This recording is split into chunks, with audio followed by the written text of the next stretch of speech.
And now the 419 with Gretchen DeBacker, Matt Killam, and Kevin Mullen. Welcome back to another exciting edition of the 419. My name is Matt Killam. And I'm your guest host, Rhonda Sewell. That's right. Gretchen, you've never looked better. Thank you so much. Don't adjust your sets or change the dial. And I guess if you have a dial, you're probably in a Model T. We've got a celebrity guest and an actual journalist in studio today. Kevin is out on assignment, getting hopefully whatever fixed on his face he can be. We're not supposed to talk about it based on HIPAA laws. But he needs some help, that guy. And Gretchen is also outside the studio as well. So I have an actual journalist in studio, thank goodness. Rhonda Sewell is here wearing many hats. Rhonda, there's few people in the area that do not know who you are. But at the risk of blowing through those who don't, may I introduce you? And Yes. what I think you probably describe yourself in this way. You are a friend of Matt Killam. Definitely. First and foremost. I was hoping you would say that That's first. right. But I have a journalist background, and I can tell that even when we first met, we met on the professional level, and there is a certain polish to how you walk through life. And right now, you are exemplifying that polish at the Toledo Museum of Art. At what capacity? Oh, well, first, I'll cash app you later for saying all those nice things. That's right. Thank you so much. Done and done. But yes, I do wear many hats in the community, and we did meet a long time ago, maybe 2 decades ago, Yes. just in our professional careers. But you talk about journalism. I was a reporter for the Blade newspaper for 18 years. 18 Yes, years. and now I'm director of advocacy and external affairs for the Toledo Museum of Art. So I advocate for library funding. I'm involved in public policy. And even before that career, I spent 15 years at the Toledo Lucas County Public Library. So I've worked for some really great anchor institutions in this community. This show is about telling Toledo stories today. There's a million things going on that we're extremely proud of. You mentioned the word advocate and advocacy, which you embody. So you are a perfect plug-in for this morning, but it is relatively early, so I want to thank you for that. You look magnificent, only furthering the fact that my physical form is in decline in a way that's incalculable. No way. But you are a perfect plug-in here. We've got a great show. We've got the president and CEO of the Y across the area, a friend of mine and a friend to all, Brad Toft. We also have a friend of ours from the Ann Grady. That agency does a lot of work. So much. Gentleman is also a counselor. He's going to kick us off. All of this is brought to us, of course, by Witro Wealth Management as well as the Greater Toledo Community Foundation. And they've charged us to make sure we're telling appropriate stories. Whenever you get even 3 people leading a show, you see the community through a certain lens. So having you on this morning, you can walk me through the lens here together. Anything going on at the museum that you want to talk about today? You've got a busy summer, I know. So much going on. So we are involved in what's called Transformation 2027, and that's a complete reinstallation project with the main building, which we call the Green Building. It's named after the architect. Okay. And so as of June 8th, which is a few days ago, we completely closed down our art galleries. Okay. So the museum will not be closed. So we have the Peristyle that's still open, the Glass Pavilion. We have the Family Center, which is so active in the summer. Every Saturday, or exactly. at least every other, we are in that And basement. I grew up in the Family Center. At one time, my family, we lived across the street from the museum. So it's near and dear to my heart. So that will be a wonderful thing for 2027 in the fall, winter, we will reopen.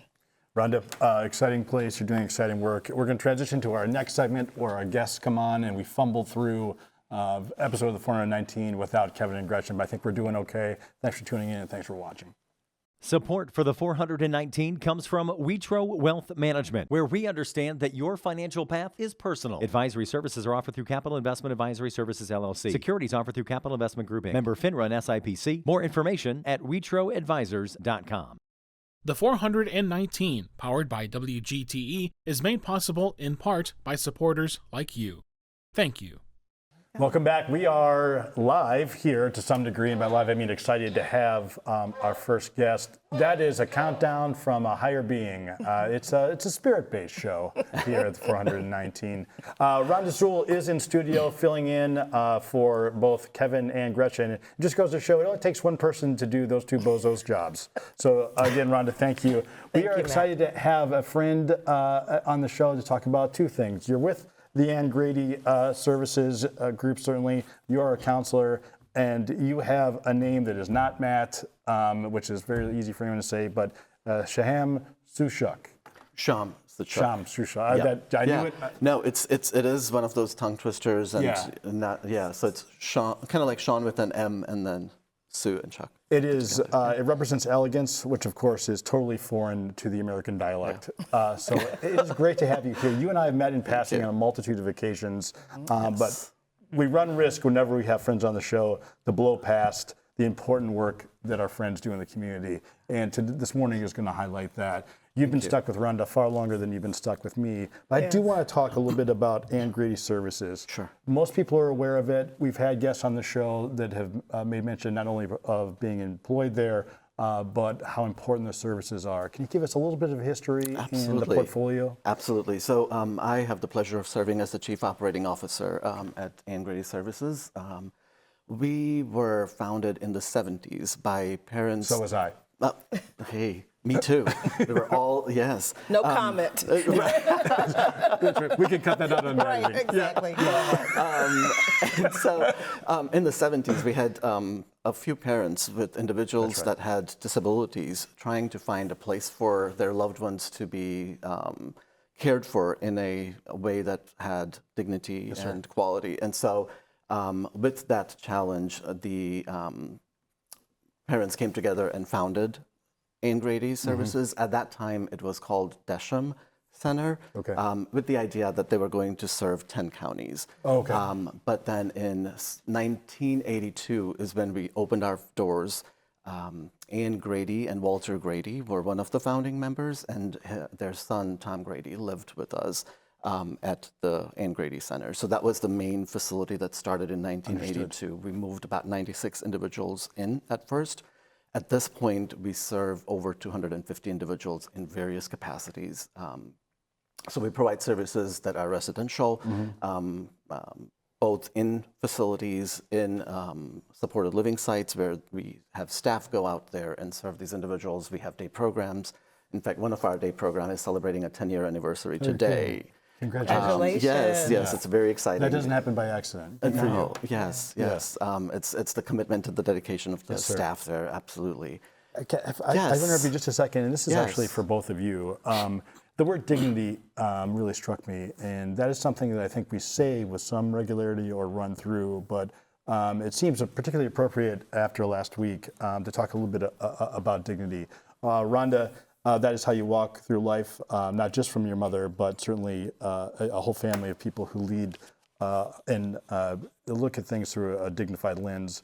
But if I may ask you, that has to be one of the driving principles of how you get out of bed every day, right? You have 250 people that are under your charge, and they all deserve, as we all do, dignity. But at the risk of putting you on the spot, do you mind talking a little bit about what that means to you personally?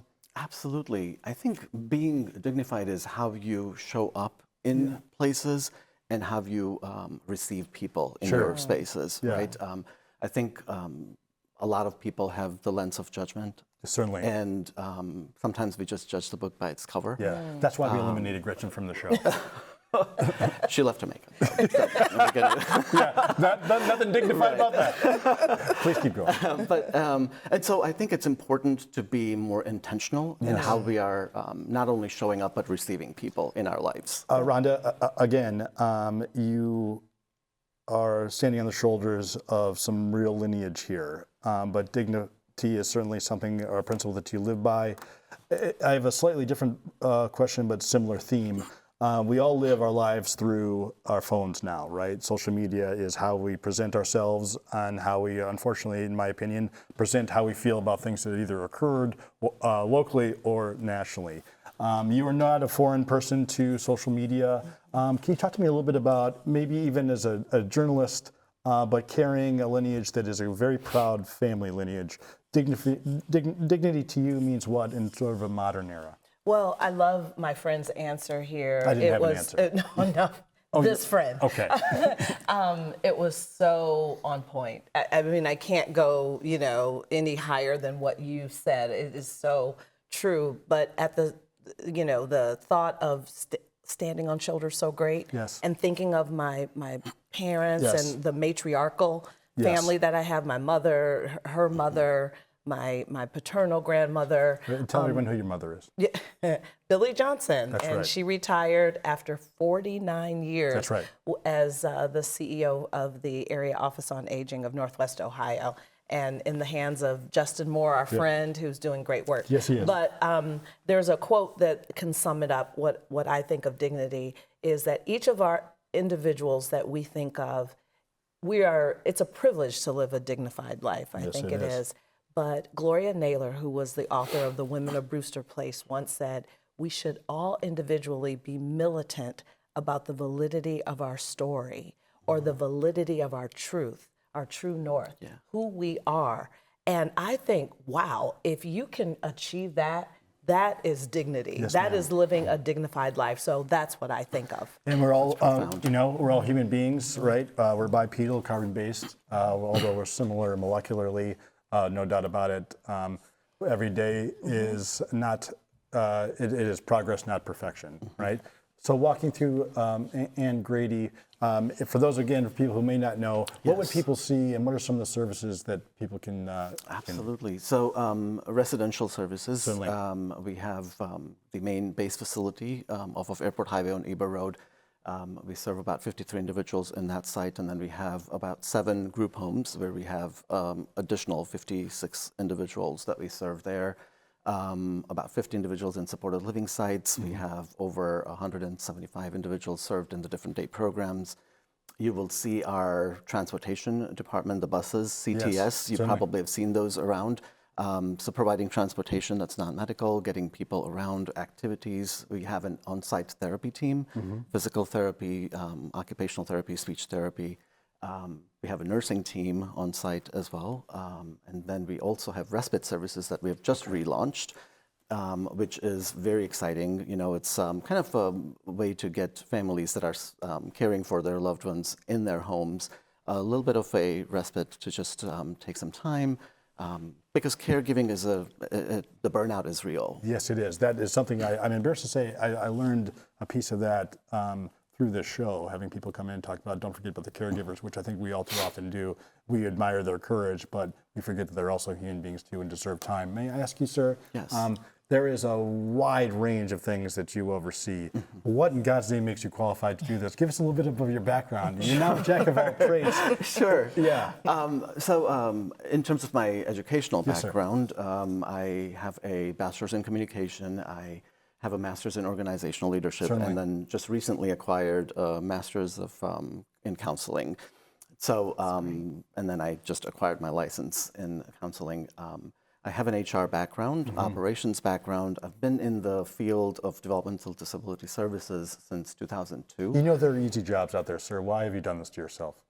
You could just you could be milling it in at Dave & Buster's this evening as the general manager. Right. Well, I think it was one of those things where I did not even realize I was going to be in this field when I started. Yeah, certainly relatable. I thought I was going to be working with children, and and then it ended up being in this field. It is such a interesting thing to kind of recognize that you have a certain calling, and Yes. the calling to serve. Yeah. Which is one of the things that motivates me to do the Yes. work I do. Can I ask a question, No, Matt? the show is mostly about me. I know it is. But that touches on something Yeah, about yeah. community, because you are a community-centric person. I see you out with your dance group as well at the Yes, museum. yes. And so you do so many things. But let's say we're sitting here 10 years from now on the 20th anniversary of Ann Yes. Grady. What are some things that you hope to, as COO, have accomplished in 10 additional years of Ann Grady Great question. services? So just to kind of correct, the Ann Grady Services has been in operations since the '82, so like over 40 years. Sure. And then one of our day programs celebrating their 10 year years. this year. Yeah. I think one of the things that we want to be able to do is have a community-based system that is going to be welcoming of the people we serve, and not only in a very superficial manner of like, yes, they can attend events and they go places, but actually being inclusive of opportunities that they do deserve, which I'm excited about. One of our individuals is going to be able to display their artwork at the museum the June 20th through July, which is highlighting some of the artists with disability, and very excited about proud of that program. Absolutely, Yeah. absolutely. Yes. That great question, Rhonda, and thanks to your work, you had an even better answer. You did mention that you've now gotten you're a counselor. Yes. It seems to be regrettably a growth industry. Can you talk to me a little bit about the services you provide, and at the risk of leaning it too much, why they've never been more important in our walking history? Yes, I think mental health has always been in existence, right? I think it has just been suppressed and not been recognized and identified. One of the reasons I went back to school to get my counseling degree was in my day-to-day interactions with employees. I partly oversee HR. And so when you're talking about performances, when you're talking about people's, the way they show up, there were so many components of mental health, personal issues that were coming on that were significantly impacting their lives. And so I think more and more we have people that are stressed, that are burnt out, that are bearing the weight of responsibilities that they probably are not able to or not equipped to handle. And we are living in a society that says, keep going. That's right. Stay strong and keep going, keep fighting, which is great. We have to. However, we need to have the right tools and the resources to do that. The two of you, we represent different races and ethnicities. At the risk of putting you both on the spot, why are we not able to use these uniformed experiences in terms of anxiety, stress, drive? We all look different, right? We are Y chromosomes, you're an X chromosome. We all are sharing this space. Why hasn't this been something we're able to share together to bring us more as a community? If I may, I don't have the counseling degree here, but you mentioned our differences and similarities as well. But I can speak, especially from the African American perspective, there has been such a stigma in, culturally speaking, viewing mental health as something weak. Luckily, there have been a lot of really big name celebrities, Taraji B. Henson, people of that ilk who have brought it to the forefront. And now it is something that is, people walk proudly and say, yes, my therapist said. And I think that is just wonderful, especially young people. We still have a lot of challenges, but that is something that I'm seeing a difference in. Absolutely. May I ask you the same? Yes.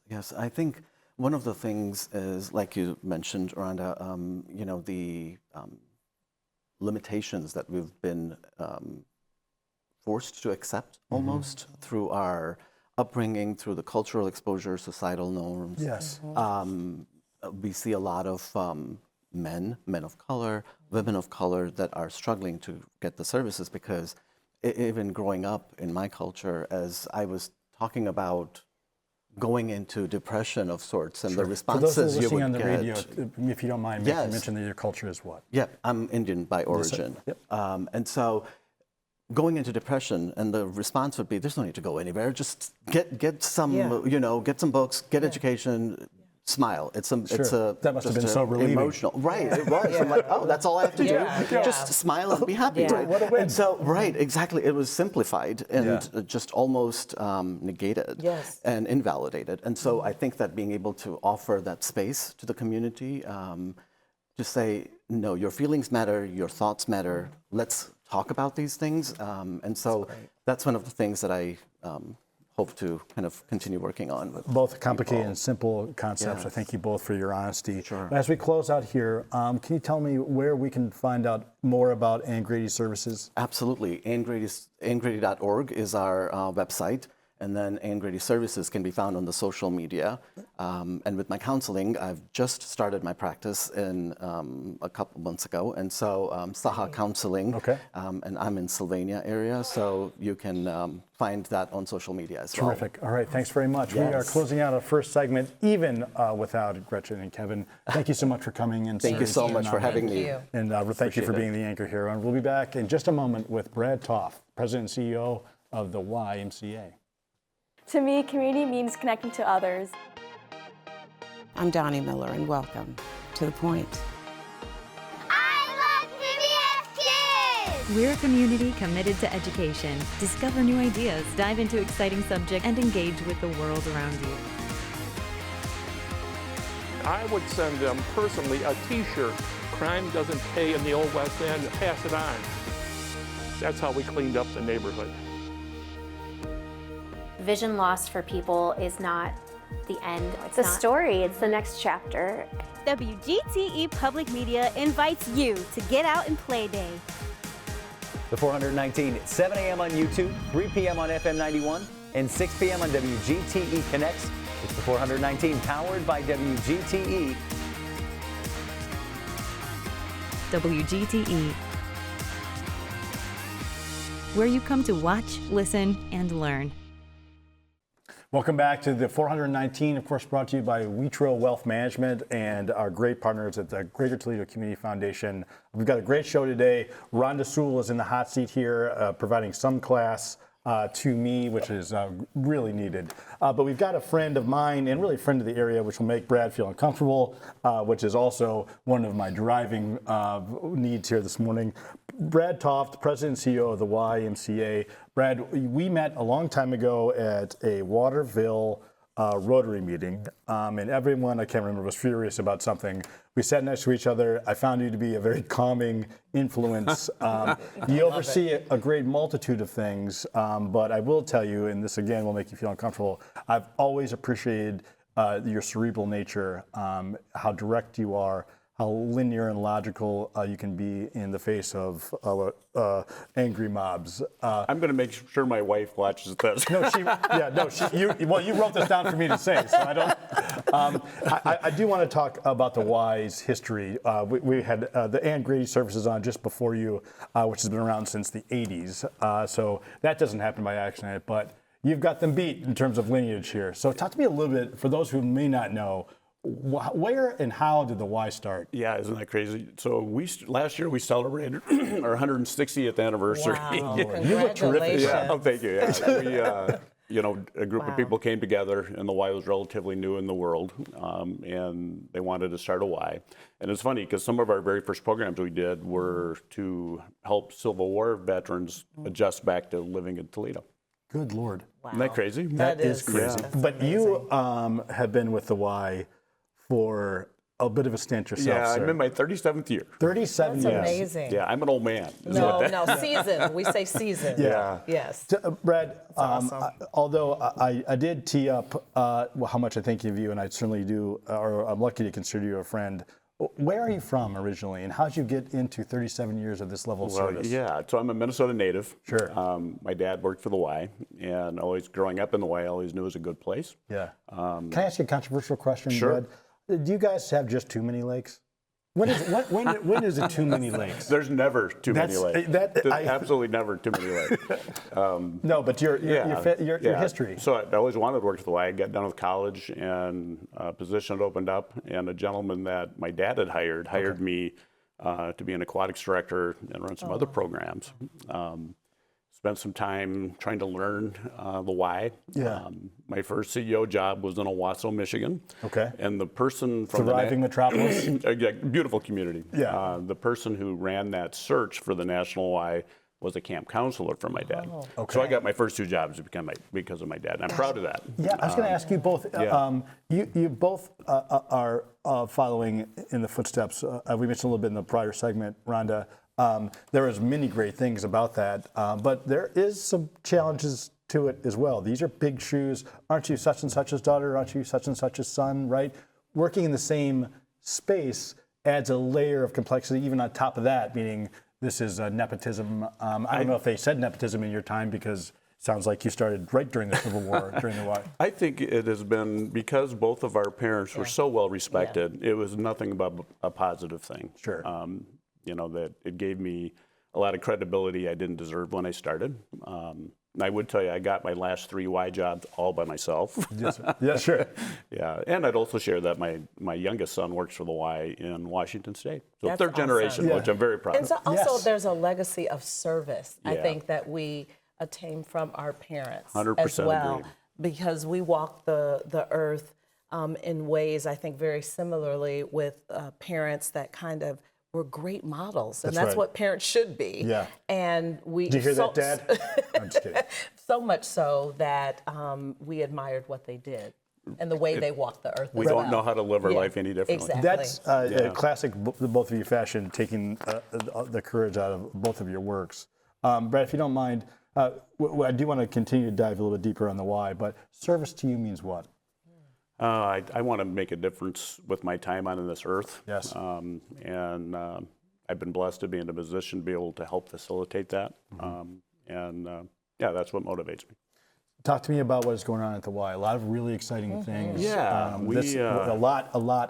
That's why you look like this haggard creature. So I'm an old man. That's right. Only 26 years old. Our Y is, we're a large nonprofit. Yes. We have 10 locations, one being our beautiful resident camp up in Michigan, store camps. We serve over 100,000 people every year.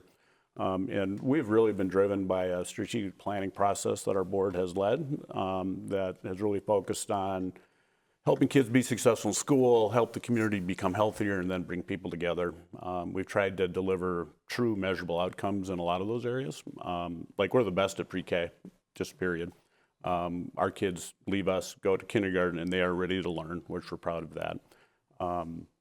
The healthy living space, we have a lot of chronic disease prevention programs that are outcome-based, that are making a difference in the health of a lot of people. We do a lot of different stuff, and it's really hard to describe what the Y does. And I heard somebody say this a year ago. He said, we do 1,000 different things, but all we really do is one thing, and that's change lives for the good. Wow. We've got, pardon me, Rhonda, we've got two segments with you. I do want to talk about the services here, which is a good dovetail with, and then go into sort of the hard construction and the buildings themselves in your net. So, and I think I interrupted you, Rhonda. Give me one moment. Talked about the breadth of programming. You are celebrating an anniversary for a pretty cool program just this year, if I'm not mistaken. Can you talk a little bit about that? Remind me what program that is. The Rainbow. Oh, thank you. Gosh, my goodness. So many programs. That's the truth. We're doing our 20th year of at Store Camp, something called Camp Catch a Rainbow. I love this. And it's a free experience for kids with cancer. We have volunteer medical folks that come, so the kids come and they have a full the medical support they need. Our goal is to really help those kids just be a kid for a week. Yes. There's a lot of kids that you go and you watch, they're just kids, then you notice a couple don't have hair, some are missing limbs, but they're just being kids together. Yeah. Regrettably, we lose kids from one summer to the next. It's an unbelievable experience. Yeah. I'm new to finding out about this, and I can't tell you how moved I was by this is in process. I was diagnosed with leukemia when I was a real little kid, which turned out to be a different disease, but my parents had to spend a significant amount of time in a child's oncology ward after just losing my brother. And many of the people that were on that floor, to your point, Mr. Toft, were going to be not going home. So we mentioned it with the Angry Services, and what the Y does is not just provide services for the child or the kids, but provide something positive for the parents. We have a myriad of things going on in our community and across the world. Obviously, the national news came to our backyards just in this past week, and we're quickly to blame one another and everyone we possibly can, other than looking in the mirror and saying what role I played in it. But the Y has been creating what we've been doing about things like this for 100+ years. So we talk about the challenges of safety and security and the fact that the apocalypse is upon us, but I do want to walk through, as painfully as it may be for you, and I know that you're on a very high level here, so the granular nature is something you don't get to brag about, but talking about filling the summers with positive things, you fill a summer with positive things every year. So talk to me about what the doors are open all the time, but the doors are definitely open in the summer. Walk me through a summer at the Y. Yeah, so I'll do that. But first, I will tell you one This of is the my things, show, Brad. You do what I say. one of the things I'm really proud of, if you go into any of our buildings right now, you're going to have people of all walks of life. That's right. Of all socioeconomic areas, and they're all together in a space. Thank you. There's no judgment. Everybody there is just trying to get better. So I'm really proud of the role the Y plays within that. So that's going on right now, and it'll happen every day this summer. That's right. Beyond that, we have our summer childcare for school-age kids. We'll serve about 900 kids this summer, and they have a great experience. I think they go to the museum. I think we, one day a week, we bus everybody to our Sylvania campus where we have 34 acres of outdoor space that they fish, they canoe, do some STEM activities. Yeah. And then we do a lot of unique specialty programs in the summer. Partnered with Connecting Kids to Meals Yes. at a couple of our locations to feed kids. Our Wayman Palmer Y, which is only a year old or so. It's a beautiful facility. It's unbelievable, isn't it? Beautiful facility. And the way the community has embraced that has been beyond my expectations. We have seniors there right now we have a partnership with the Office on Aging. There's a Blackie Senior Center is now part of our Y. So we'll be feeding seniors, they'll be doing karaoke, they'll be doing dance class. Does the Blackie Center insisted that you do the polka? No, actually the line dancing class is not polka. Thank God. Yeah, that is a service to the community. Not making people do polka is probably a win in itself. Yeah. Yeah, so our summers are busy. Our outdoor pools, we have our outdoor pools in Sylvania East, Y, and we run the City of Perrysburg pool in the summer. We talked a little bit in the prior conversation about cultural differences. At risk of generalizing here, swim lessons has been part of children's lives across the community. I did my swim lessons at the Y. Rhonda, again, forgive me here, but we're talking about swimming and making people comfortable with the water. That is something that, culturally speaking, is usually something the African American community does not have access to. This is important. Yeah, it's so important, and we all know Wanda Jean Butts in our community. Yes. But the history of the culture is vastly different. Africans were known for swimming. That's right. And so but the lack of access because of a whole bunch of things that we don't have time to talk about has prevented that. But places like the YMCA are so relevant. I actually learned to swim at the YWCA downtown. And took advantage of Is that why you're a worse swimmer than you could be if you were at the other one? Hush. Okay. Hush. And love the fact, like, I'm going on my 60th year, and I Sorry. I literally would cry because I did not want to go to camp. Yeah. And then at the end of store camp, we would cry because we did not want to leave camp. Yeah. We didn't want to come back home.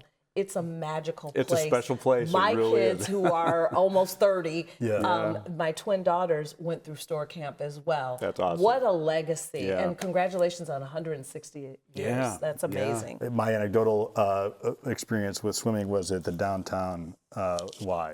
And again, this isn't created just for the sake of the show, but I was with my mom, and we swam to a different mom, and that mom's child swam to my mom. And I swam to an African-American woman.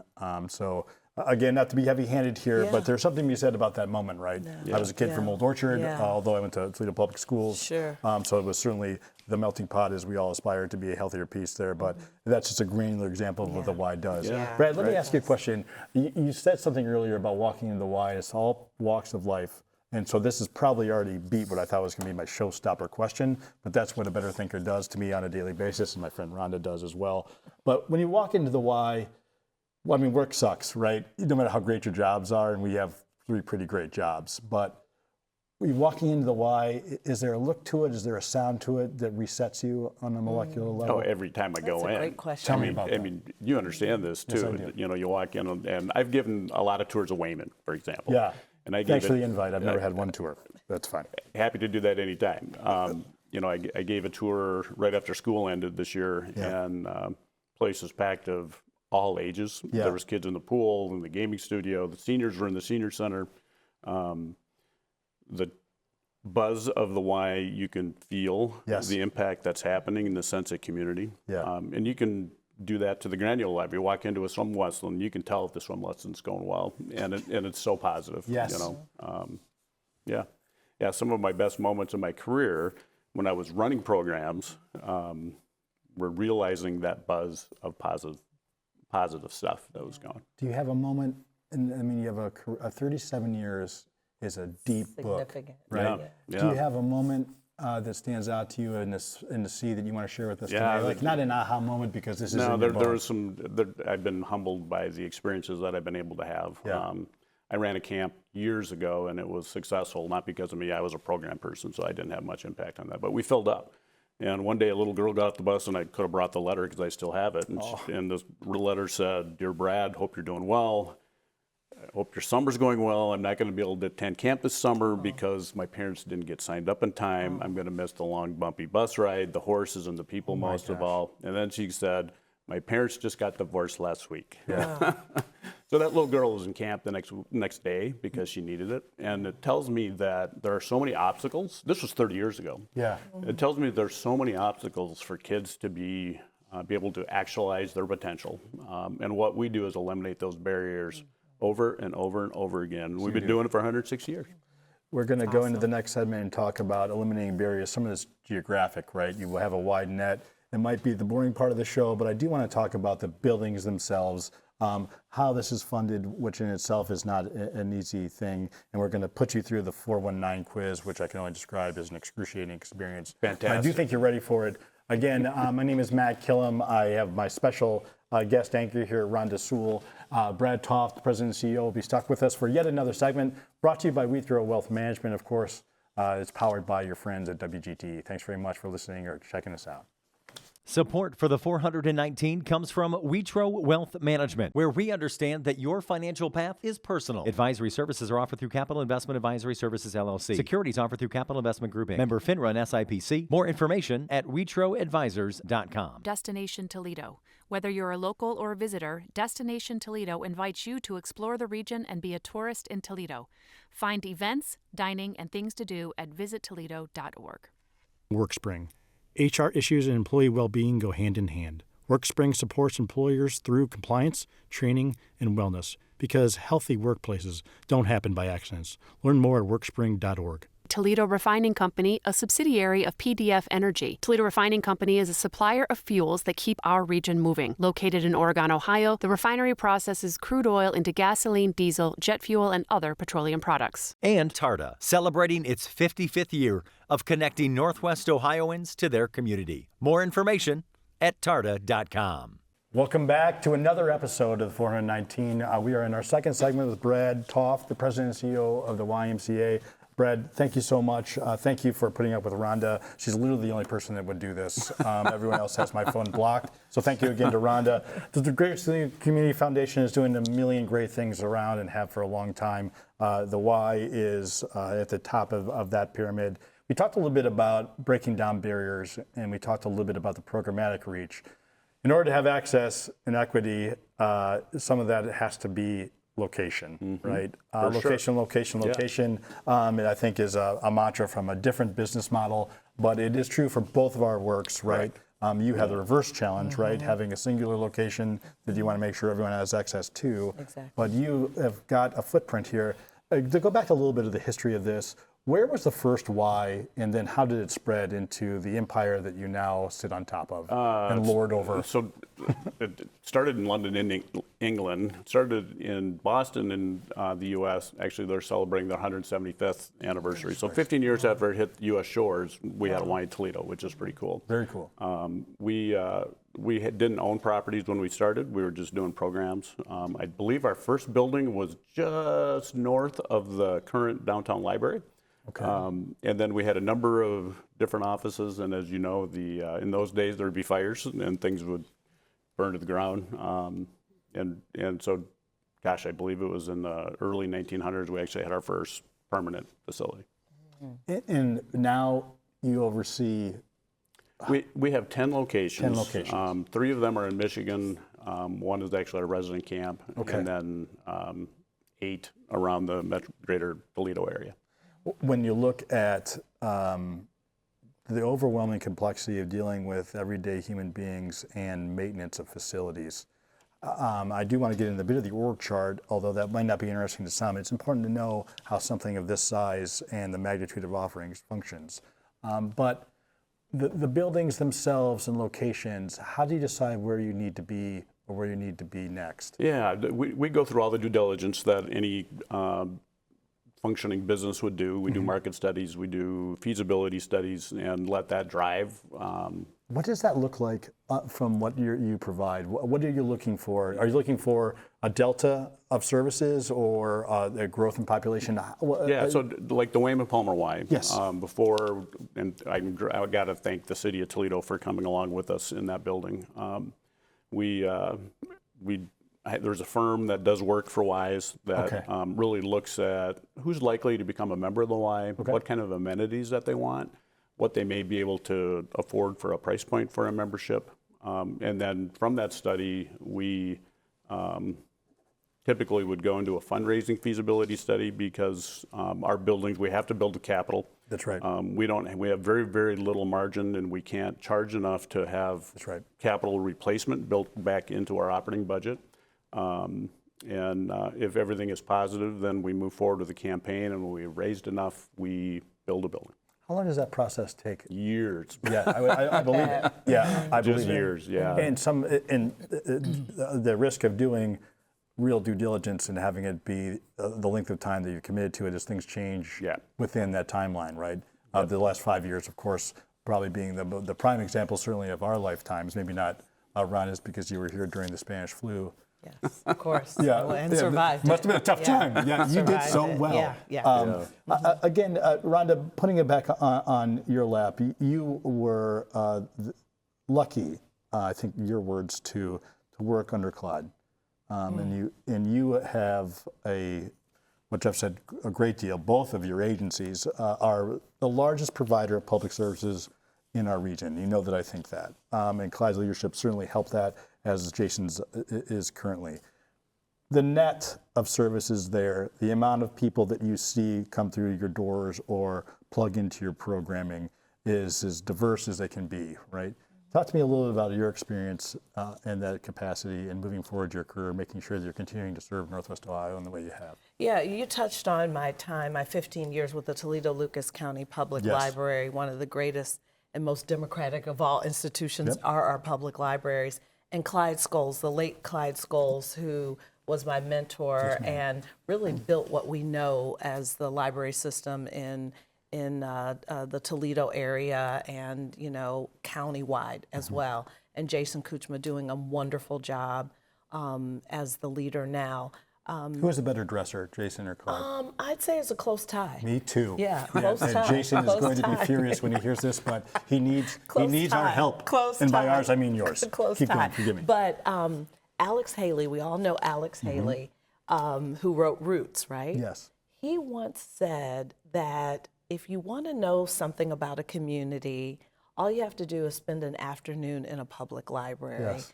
And there's an equal amount of access to knowledge. Yes. And I think it's similar with a Y. I do too. You can go into a Y and really get a look at what the community is all about, and you see that there's no barriers. That's right. It's access for all. And one of the things that's similar also, even I'm going to count the museum, Metro Parks, the library, the Y. WGTE, all of them, it's just their presence alone serves as almost like an economic driver to a community, especially that Wayman Palmer. No question. Having that there, that does something to a community, and thank you for that. But I think that's that equity you're talking about, and equal access to all. So we're talking about outside the fence line services. Brad, I've had to beat you into becoming a little self-congratulatory, which I failed at. So I'm going to move on. I'm just going to throw in the towel here. Talk to me about all the people that work at the Y to make this work look relatively easy, which of course it is not. So you've got buildings, you have a giant footprint. The services you provide are vast and they're long-standing. So there's got to be an army of people that makes this happen. So few people are interested in the org chart, but for those of people who are listening, talk to me about how this works. Yeah, and I would tell you number one reason for our success is the quality of the people that work for the Y. They are highly professional. Yes, sir. They're the most committed to service of a group of people I've ever worked with. They're not working for the Y to get rich. They're doing it because of the impact that they have on every level, and they're highly professional. So the National Y is a federated organization, which means they can't dictate programs to us, but they provided excellent staff training. So we have a highly professional staff. Yes. 1,400 employees total, about 165 full-time. The rest are part-time. So one of the things we do, we're the first employer for a lot of young people over the years. Yeah. But so we. How old were you when you got your first job at the Y? I did an internship during college. Okay. Yeah. Wow. Yeah. Rhonda, what was your first job? You don't want to know. It was at that wonderful school in the north, U of M. Okay. And I was in the janitorial services, and I had tools, and I just, put the little nuggets here and the little wrenches here. And that was my first job. Yeah. I know. I can tell by some of your hand gestures here. For those of you who are just listening, your hand gestures, that must have been a total disaster. That was high school. Brad, 1,400 employees. Well, I won't go into the complexity of having some of it be part-time and not. That would be for a full employment seminar. Correct. But funding, again, in my line of work, it is either the first or second question. Yeah. You and your crew are not doing it to be rich, as you said. The complexity of a capital stack to build a new Y isn't an easy gig, made only more difficult in the recent history. But talk to me about how the Y is funded and how that works. Yeah, so one of the things I would share is that of those 100,000 people we serve every year, nearly 40% of them are getting some sort of help to be a member of the Y. Sure. So we do eliminate. We turn no one away because of their inability to pay, and that's for every program and everything that we do. We, as I mentioned, our operating model isn't sufficient to be able to reinvest in our buildings, so we have to raise money. Yeah. And we're fortunate with the City of Toledo at Wayman. The only reason that happened is because of the investment that the City of Toledo made. And as you guys both know, really the idea of facility partners is really probably the best way of serving the community. In that fundraising, one of our challenges in Toledo, there's not a lot of deep pockets. That's right. And they have to pick and choose what they invest in. But we do as well as we can. Yeah. And so the interplay between the Y National and Y Local, is there a fellowship there? Do you link arms, or is it also must be a bit of an AA meeting, meaning it's a group therapy to talk about how you're going to meet the next challenges? What is that? Yeah, very much so. Yeah, so their purpose is to support local Ys to best serve their community. That when we formed 175 years ago, they recognized that somebody in Chicago doesn't know the needs of the Toledo and what programs we should do. So I'm really grateful for that. But they do mobilize ourselves. We're very well networked. We organize ourselves by state, by neighborhood. Okay. And state stuff is more for advocacy, as you guys can imagine. Mm-hmm. We share best practices. They have certifications that we take advantage. We can get certified in anything we do. Sure. And it is all very, very positive. I'm always fascinated with the vacillation between micro and macro management, right? So you're looking at things on a national level, which are eventually going to find their way to even our little burg. Mm-hmm.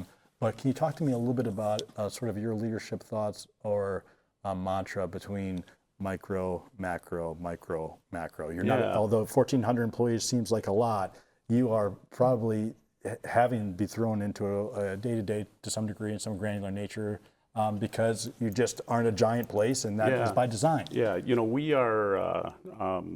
We have a great staff. So I have a chief operating officer that basically handles the operation. We have branch executive leadership that runs each individual branch, and then program expertise coming out of our ears. We have great people that they can solve any issue that we have.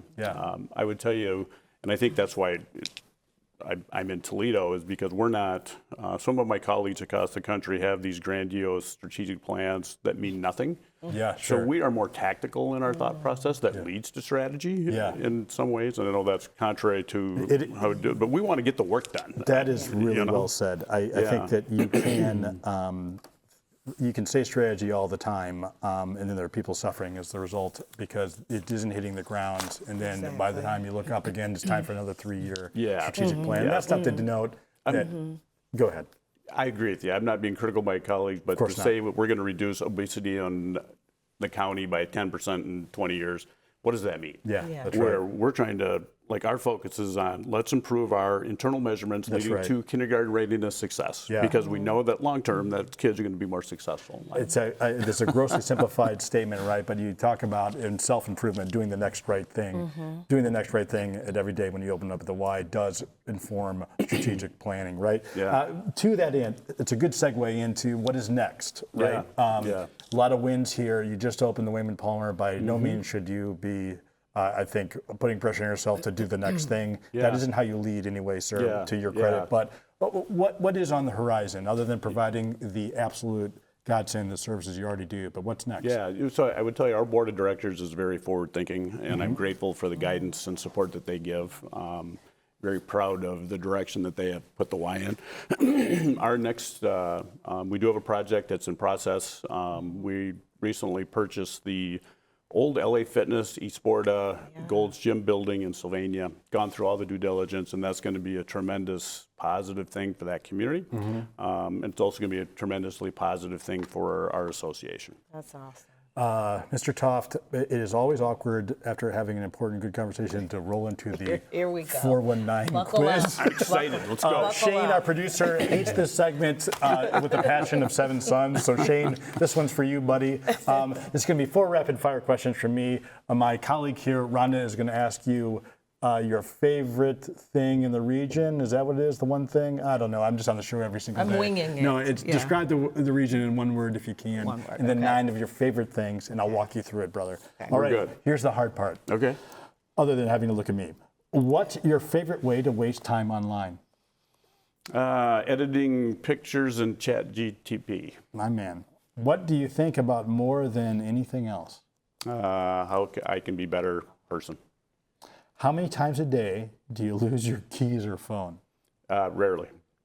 That doesn't surprise me. I don't know where either one of those objects are right now in my cell. It's right now. You don't know how.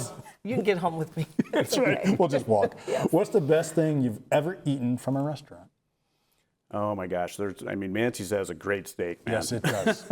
All right, thank you, Mancy's, for that. I didn't mean to. And then the final, what is your favorite thing in the region?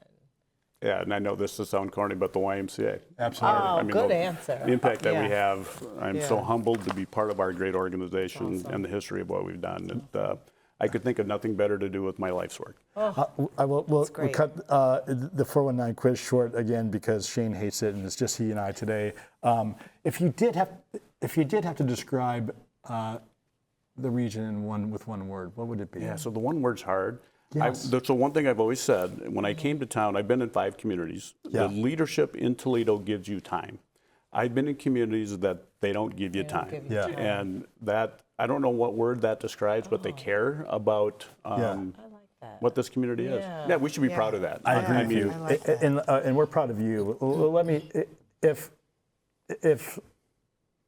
you could script how people would refer to your legacy at the Y.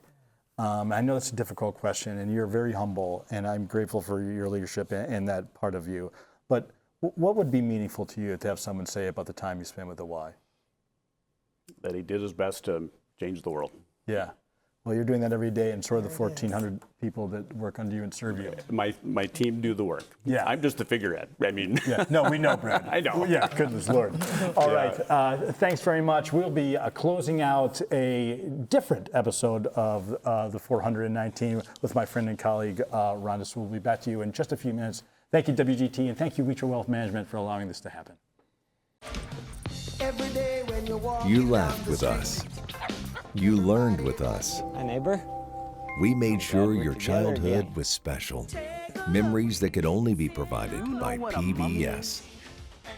For generations, we've given you programs that made a difference. Programs that entertain, inform, and inspired. And today is no different. This is WGTE Public Media in Toledo. It's where you belong. Want to keep up with everything WGTE Public Media? Well, there's an app for that. Our new app provides national and local content from radio and television on demand. Listen live, watch your favorite TV programs, access schedules or podcasts, set reminders for your favorite shows, and more. Download it free for Android or Apple.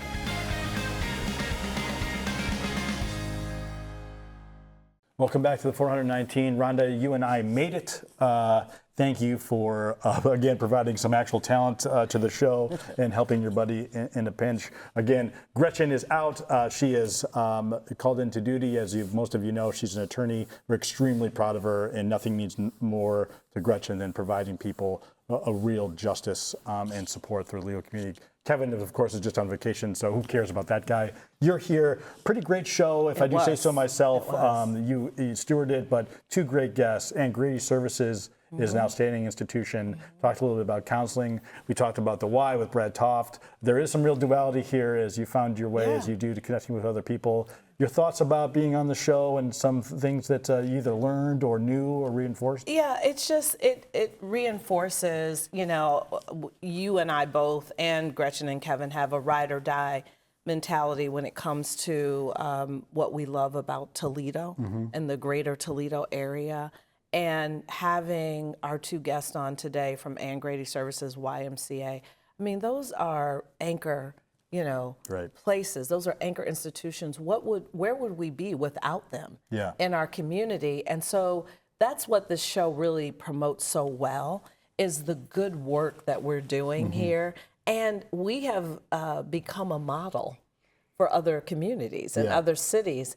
And Brad touched on it really well in his segment when he talked about there's just something different about the 419. There's something different, and it's that dignity, that patience that allows someone in leadership to grow in leadership and not be rushed. And we talk about this. There's a spirit of collaboration I'm finding among anchor institutions. We're partnering, the museum and the Metro Parks are partnering on projects that I have not seen. I've been here since I was about 21. I have not seen in past years. And there's just something different, and those two guests really exemplified that. I think some of it too is, if you allow me, that no one is coming to save us. So we better get together and save ourselves. Rhonda, you're a dear friend, and I'm thrilled to sit next to you at any capacity. But this morning, it's wonderful to have you here. The clarity and the grace for which you walk through the space is, I know, on your parents' shoulders. Great show. Thank you. For those of you that are tuning into this or have no idea how we usually send out, thanks to Wheatro Wealth Management. Of course, we are powered by WGTE, which is about equity and inclusion, bringing news and information in a positive light to all of you. The 419, powered by WGTE, is made possible in part by supporters like you.